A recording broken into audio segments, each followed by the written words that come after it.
Oke guys, balik lagi bersama saya di Asian Survivor dan kali ini saya akan menjelaskan bagaimana prosedur untuk masuk ke dalam pelabuhan SDF beberapa hari yang lalu. Jadi prosedur aman ini mungkin sudah berubah setelah ada PSBB diberlakukan, tidak lagi uji coba tapi benar-benar sudah diberlakukan oleh Wali Kota Tarakan. Nah, gini guys, setelah membeli tiket, tunggu kita beli tiket dulu. Nah, itu apaan tuh? Nanti saya akan jelaskan. Oke, kita beli tiket dulu. Tujuan Tanjung Selor, harganya masih sama, 110.000 karena nggak ada. Oke, loket mana? Sebelah sana. Oke deh, sebelah sana katanya. Oke, guys, bukan 200.000 ya, cuma 200.000. Kembaliannya nanti 90.000 bersama bapaknya yang ganteng di dalam. Selalu menggunakan masker dan itu memang sebuah kewajiban bukan hanya di kota Tarakan tapi juga di Tanjung Selor dan kota-kota lain seluruh Indonesia. Oke, tujuan ke Tanjung Selor memang biaya umumnya adalah 110.000 ya. Dan agak berbeda dari hari sebelumnya. Ini dibutuhkan KTP juga sebagai identitas diri ya. Jadi seperti kayak pemeriksaan atau pada saat boarding ketika naik ke atas pesawat, guys. Jadi KTP kita akan dicatat atau mungkin bisa jadi di copy, saya kurang perhatikan.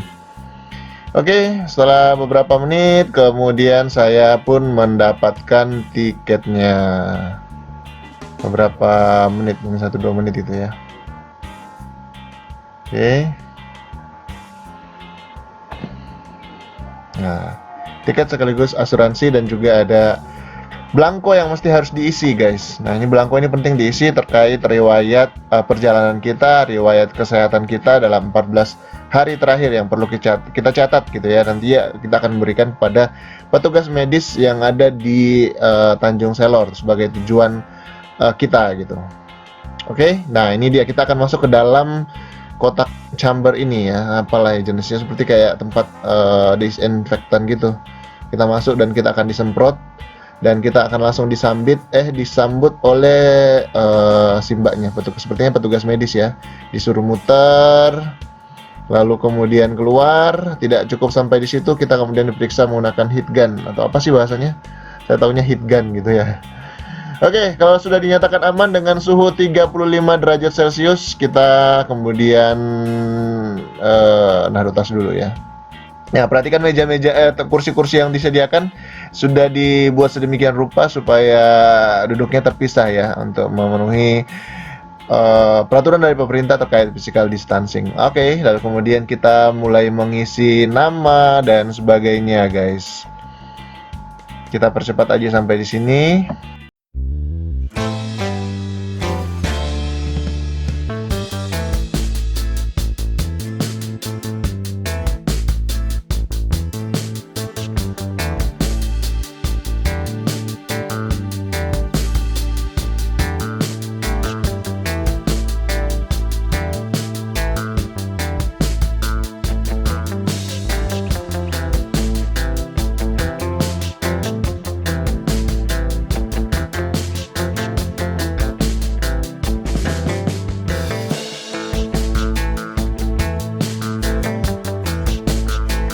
Oke, setelah menunggu beberapa waktu, kemudian kita boarding ya.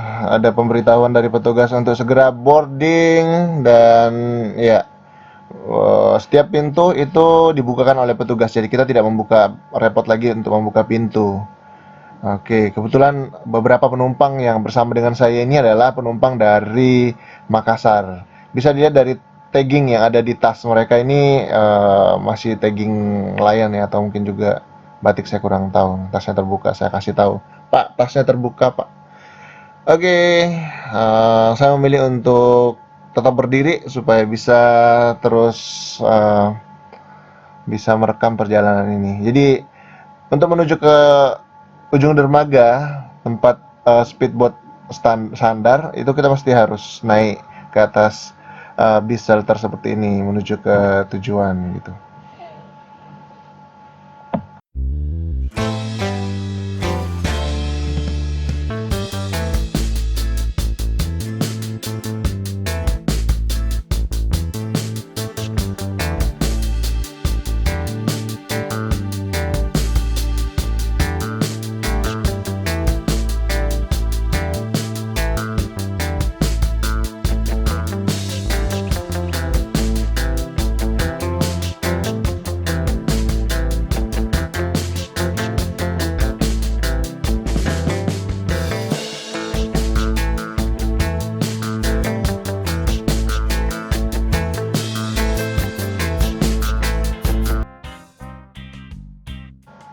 Oke, jadi kalau udah sampai kemudian kita turun, kita dipersilahkan turun, dan ini dia dermaga terbaru Pelabuhan SDF Kota Tarakan. Jadi kondisinya seperti ini. Memang tidak seramai biasanya, tetapi mungkin buat Anda yang sudah lama tidak datang ke Tarakan atau juga mungkin tidak melewati Pelabuhan Tarakan ini, tentunya melihat kondisi pelabuhan yang sudah sangat-sangat bagus sekali, sudah sangat representatif buat setiap penumpang yang akan pergi ke daerah-daerah tertentu yang di Kalimantan Utara gitu ya. Jadi pelabuhan ini menghubungkan Bulungan, Bunyu, terus juga Bulungan masih bagian dari Bunyu, masih bagian dari Bulungan ya. Tanah Tidung, terus juga Malinau, Nunukan, semuanya melalui dermaga Pelabuhan SDF ini. Bahkan untuk tujuan-tujuan pulau-pulau kecil yang ada di sekitarnya juga biasanya melalui pelabuhan ini. Oke, jadi ini dia dermaganya guys. Perjalanan menuju Tanjung Selor itu kurang lebih sekitar 1,5 jam, dan yang ingin cepat itu bisa menggunakan fasilitas lain, menggunakan speedboat eksekutif atau VIP dengan biayanya yang ya lumayan mahal, tetapi bisa lebih cepat dan juga lebih nyaman. Tetapi ada beberapa speedboat reguler juga yang yang kualitasnya tidak kalah dengan speedboat eksekutif ini. Jadi saya rekomendasikan buat kalian untuk tetap menggunakan speedboat yang reguler aja, lebih murah dan juga tentunya tetap terjamin seperti itu. Baik, itu saja yang bisa kita sampaikan. Dan oh ya, sedikit informasi bahwa penumpang yang masuk di speedboat yang besar, kebetulan kemarin saya naik Menara Gading, itu biasanya kapasitasnya sampai 50 gitu ya penumpang, tapi kali ini cuma 15 orang, jadi sangat luas sekali. Tetap AC-nya tetap jalan, TV-nya tetap jalan, jadi nyaman banget. Tapi sekali lagi, untuk bisa menggunakan atau ingin keluar kota, yang paling penting dipikirkan dulu adalah keselamatan dan juga kesehatan Anda, karena jangan sampai kita terinfeksi dengan virus corona, apalagi kita menyebarkan, jangan sampai. Oke, tetap sehat, tetap selalu bersemangat buat setiap semuanya. Jangan lupa subscribe, like kalau kalian suka, komen informasi penting terkait informasi yang ada di video ini. Sampai jumpa di video selanjutnya. Salam Asian Survivor.